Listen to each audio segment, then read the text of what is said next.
Good morning, everyone. Happy Tuesday morning to you. Welcome back to Morning Musings.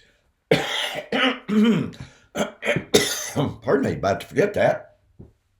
My name is Don K. Preston. I'm the president of Preterist Research Institute of Ardmore, Oklahoma. We are squarely in the midst, I don't mean literally, but we're deeply involved in a study of Shemeni Atzerat, the eighth day feast of Israel's festal calendar, the time of the new beginning, the time of the new creation.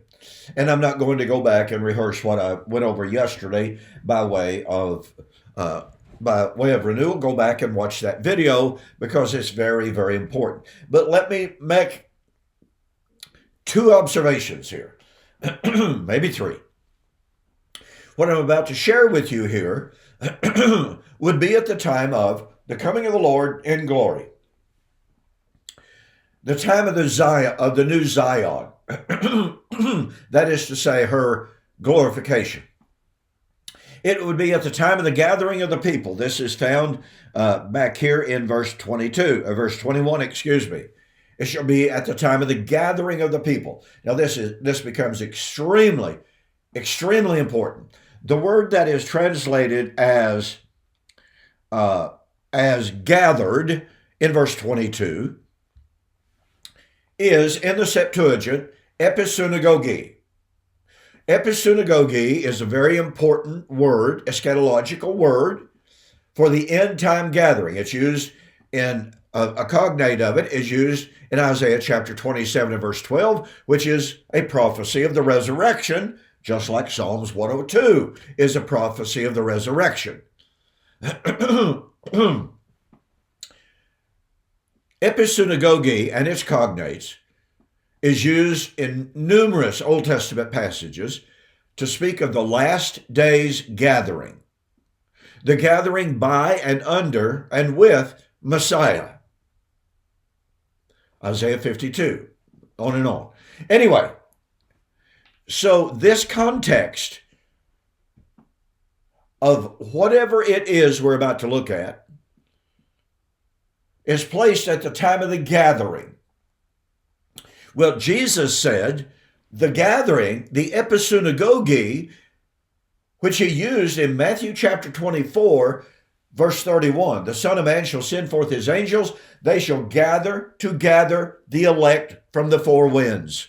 Verse 34, verily I say unto you, this generation will by no means pass until all of these things, including the episynagoge, which is the resurrection, which is the gathering of the people of Psalms 102, which will be, as we'll see momentarily, the eschatological consummation.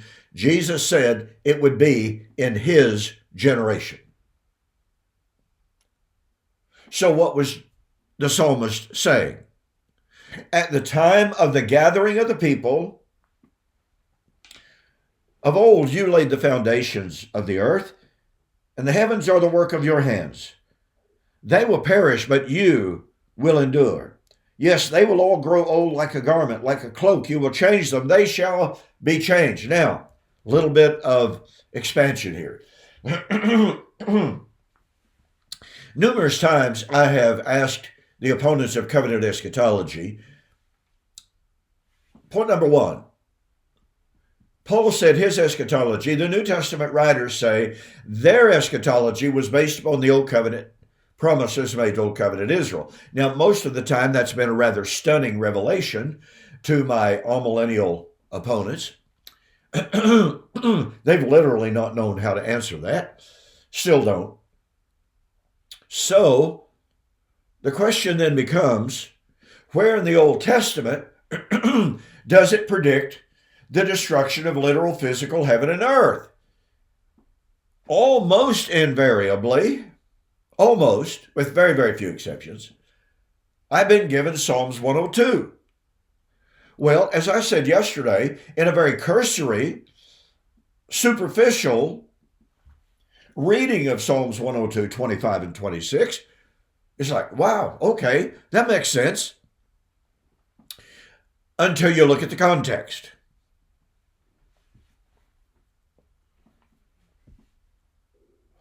Hebrews chapter 1, verse 10, quotes Psalms 102, 25 and 26. That's why so many commentators, they run to Hebrews chapter 1, and then they, of course, I'll be very honest here, most of them don't even know the context of Psalms 102. They may or may not know that the writer of Hebrews is quoting from Psalms 102. I've had that many times when I've pointed out, are you aware that the writer's quoting from Psalms 102? They've said, I don't guess I knew that. Oh, well, then you're not properly interpreting, without double checking, Hebrews chapter 1. You're just assuming that since it spoke about the destruction of heaven and earth, that it has to be literal. That's not proper hermeneutic. So, here's the point I want to make. I've got to make it very quickly here. Hebrews chapter 1 quotes from Psalms 102. Psalms 102 speaks about the destruction of heaven and earth. Okay, that's fine, seemingly. But is that the end of the story? Well, here's what we've got to realize. Hebrews chapter 1 not only quotes from Psalms 102 and speaks of destruction of heaven and earth, but Hebrews chapter 12, 24 and following also talks about the destruction of heaven and earth. So in other words, I'm going to use a big fancy word here. We have an inclusio. What's an inclusio? An inclusio in the scholarly literature and in the grammar and linguistics means the following. Hebrews 1 leads off by talking about the destruction of heaven and earth. Hebrews closes with the destruction or prediction of the destruction of heaven and earth. That means that everything in between Hebrews 1 and Hebrews chapter 12 is concerned with the passing of, quote, heaven and earth. Because that's the subject of both Hebrews 1 and Hebrews chapter 12. Now look, folks, this is the power of inclusio is widely recognized. Now, I'm saving until tomorrow our development of this. So let's get back to me making my point in Psalms 102. See, that was a teaser. That was a teaser. And by the way, in my book, The Elements Shall Melt with Fervent Heat, an exegesis of 2 Peter chapter 3, of course, I develop all of this in quite detail. If you go to my website, donkpreston.com, bibleprophecy.com, and if you order the book, The Elements Shall Melt with Fervent Heat, and if you order that book and you send me a note that says, Don, I saw your offer on your YouTube or Facebook video on Shemeni Atzerat, I will refund your shipping. That's going to save you $9. Okay? Okay, so in Psalms 102, the destruction of this heaven and earth, I want you to catch the power of this.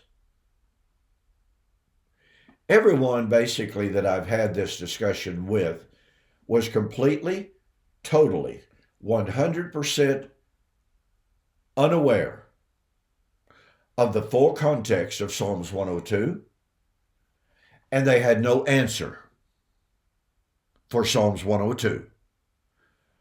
They were simply guilty of what we call proof texting.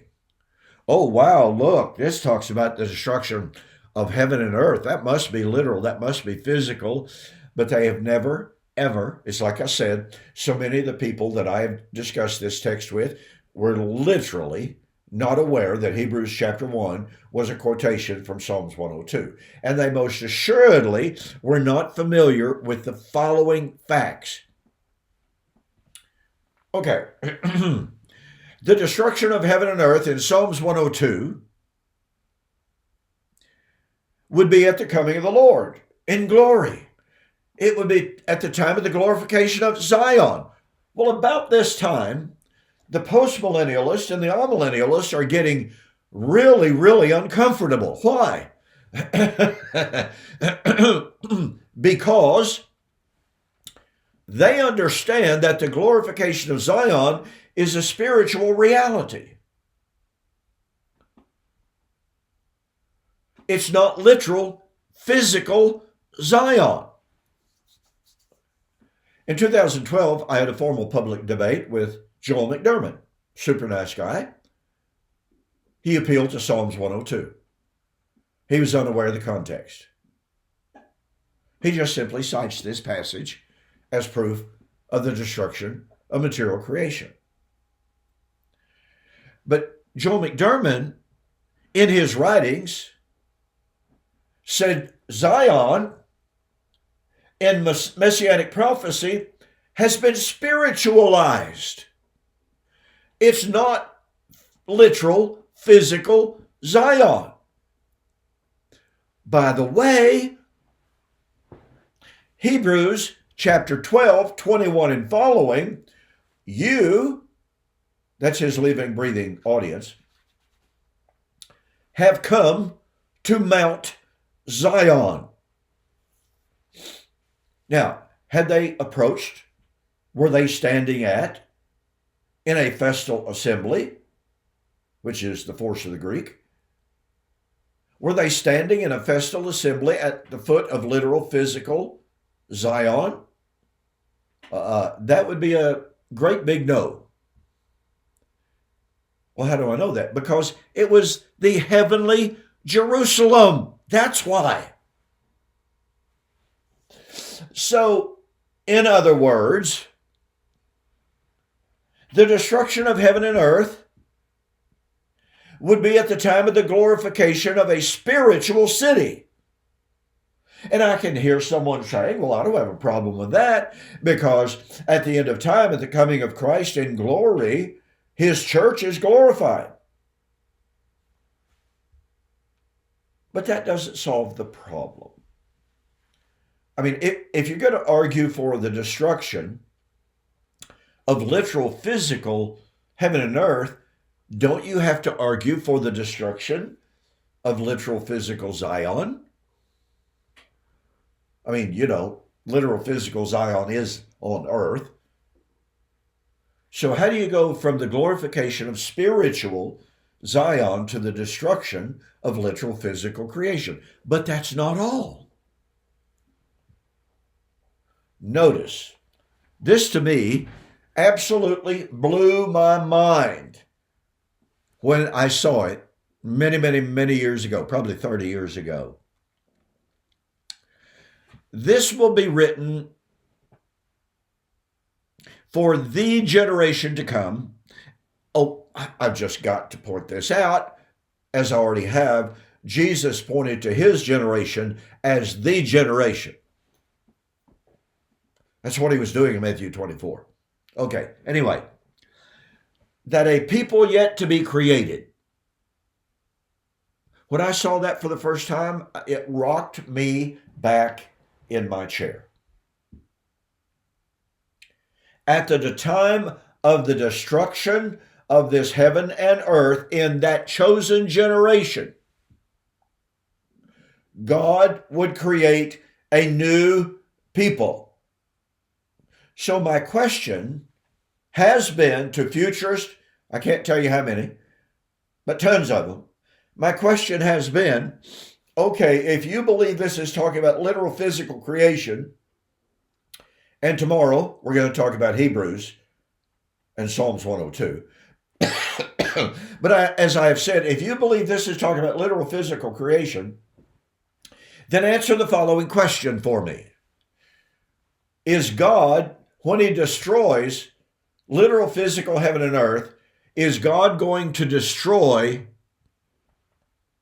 his people at that time and create another new people? Now, next Monday, I'll answer that question, and I think we'll be able to go to Isaiah 65 next week. But you see, you cannot separate the creation of a new people with that generation which is to come from the destruction of heaven and earth. So if you're going to argue that Psalms 102 is talking about the destruction of literal physical creation, then how do you separate it from this shall be written for the generation to come and the creation of a new people? What new people will God create at the destruction? Wait a minute. Wait a minute. The church, the body of Christ, the new people that was created, will never pass away.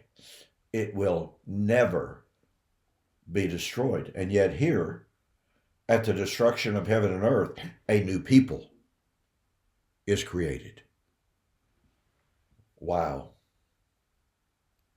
Okay, out of time for today. Be sure to join me and William Bell tonight on Two Guys in the Bible, 6 o'clock Central Time, 7 Eastern Time, as we continue our study of the Abrahamic inheritance. Okay? I'll see you on the flip side.